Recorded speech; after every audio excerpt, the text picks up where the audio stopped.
Salutations, fellow nerds. I'm Rick Y, the Wise Guy. Today is December 27th, 2024. The media is abuzz with current but admittedly domestic concerns, but a recent event overseas is sparking some conversation as a plane from Azerbaijan fell out of the sky in Kazakhstan. Although there were survivors and the pilots did an excellent job in maintaining control of the aircraft in its descent, 38 people were killed. It would appear as though the reasons are also nefarious. Plus, Israeli troops are reported to have stormed a hospital in northern Gaza and set it ablaze. This is as well an ongoing subject, but both deserve some understanding. So, if you enjoy news, history, and general Americana, hang in there with me and hit that like and subscribe button. This one's going to be a little bit heavy, so sit a spell. Take your shoes off. So as of this recording, a plane that left out of Baku, the capital of Azerbaijan, while flying over the Caspian Sea, began to make its way toward and over the Caspian Sea. Russian aviation officials apparently report that the plane tried to land in Grozny, Russian city, as of this recording, and it was then allegedly given other landing opportunities in Russia, but the pilot rerouted the plane toward Kazakhstan, where it ultimately crashed. There's currently footage from inside and outside of the aircraft that shows all of the fiery final moments. It is admittedly lucky that anyone even made it out alive, but with the survivors came stories. Already, there are reports of an explosion and video evidence of what appears to be shrapnel damage on the outside of the aircraft that some U.S. officials agree are consistent with anti-aircraft weapon systems. Some people are trying to blame flocks of birds, but the damage is not consistent with the angle of the aircraft and the damage done by the objects. Birds also don't fly into the side and rear of the aircrafts at tens of thousands of feet. Once the black box data is released, we will be able to get a better understanding of what may have occurred and the pilot's reactions in real time. And while this may take a couple of weeks to get the full details, it is certainly reminiscent of the MH17, which was a Malaysian aircraft that was shot down in 2018. And it was done so by Russian anti-air systems, but to this day they haven't even admitted any involvement. So the likelihood of them saying anything about this beyond what has already come out by them is not too plausible.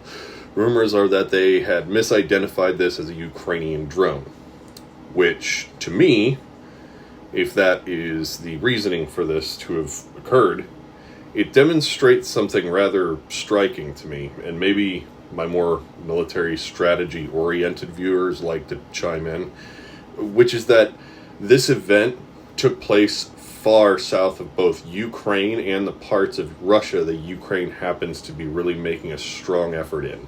Shooting aircraft over the Caspian Sea at least appears to be far beyond the scope of Russia's military influence when it comes to Ukraine. If that's the case, what reason would they have to assume that this would have been anything other than a civilian aircraft? There are just some weird questions that I personally have that I would like to have answered, because 2 and 2 ain't adding to 4 here when it comes to explanations by Russia, and we're going to have to keep our eyes forward in the coming weeks. Another sad turn of events is that, according to reports, the IDF stormed a hospital in Gaza, causing what is allegedly significant destruction to the vast majority of the hospital's wards. Local authorities are actually calling the raid barbaric. Some resources are reporting that at least 5 of the staff of the hospital were burned alive. The military in Israel states that they were conducting what they call a military operation in and around the hospital because they claim that Hamas is using it as a stronghold. This is something that the IDF has claimed in the past and has yet to really demonstrate any evidence of it.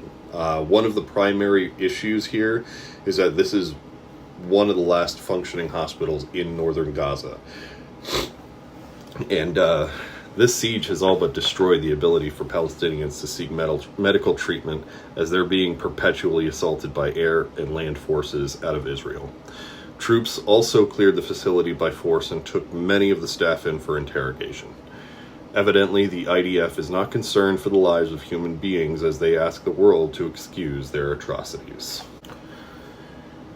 To add to all of these atrocities, the Secretary General for the Norwegian Refugee Council, Jan Egeland, has publicly come out to state that babies have been freezing to death.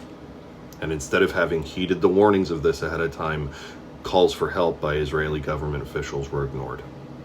Quote, "We warned of this many times. The Israeli strangulation of Gaza, where neither shelter nor food reach the innocent, has led to babies freezing to death. This catastrophe is handmade from A to Z." I can't give you some college lecture on the turmoil of the Middle East because personally I don't feel like I can properly address every concern with the dignity that they each require. What I can say is that I have personal experience over there in that history has a way of demonstrating that reckless hate and violence only begets reckless hate and violence. Overreactions can spur the ambitious into action. Nobody in their right mind would justify the actions of Hamas on the 7th of October, but the retaliation by the IDF has been disproportionate indeed. To observe their actions and not at least hypothesize that the Israeli government is trying to upend the entire Palestinian civilization would be profoundly naive. They are in small increments trying to destroy the Palestinian people through force and violence, and they're gaslighting the entire world into thinking that they aren't because they're trying to exploit religious dogmas. If Israel is not careful in its unwillingness to persuade hearts and minds, then they're going to ultimately lose the war for ideas. What they are destroying is more than faith traditions. There are cultural practices to this that they're purposely trying to snuff out and rid the people of Palestine. They are stripping the people of Gaza of their lives and their dignity as humans. And when that happens, rebel groups and more terrorist cells begin to emerge. And the more fervor in their movements, the more violent in their retributions. What I can say now is that their efforts and the results of their military machine have been traumatic and devastating.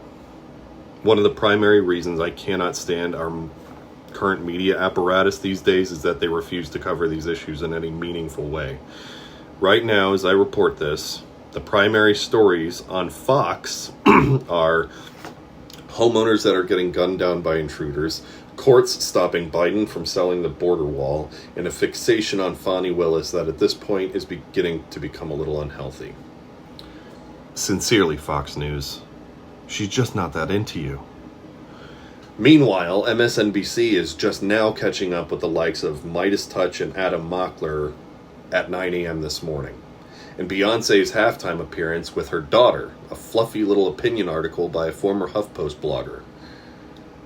I legitimately cannot express to you my frustration that in an age where we have the ability to create a 24-hour news cycle, we also use that time to fill the minds of our voters with actual drivel.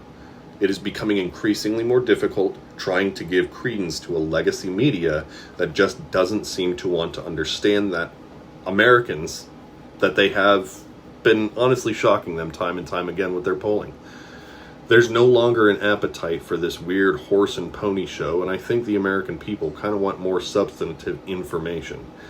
And I'm going to give it to them as best as I can, and as fast as I can have it verified by good sources. So if that interests you, make sure to, again, hit those like and subscribe buttons. I originally made this YouTube channel with the hopes of talking to maybe 30 people. But now, because of you all, I can honestly say that it wouldn't be unrealistic to see 5,000 by this time next month. And I really must thank you all from the bottom of my heart. Keep on staying informed, staying engaged, and staying decent. Until next time, y'all come back now. You hear?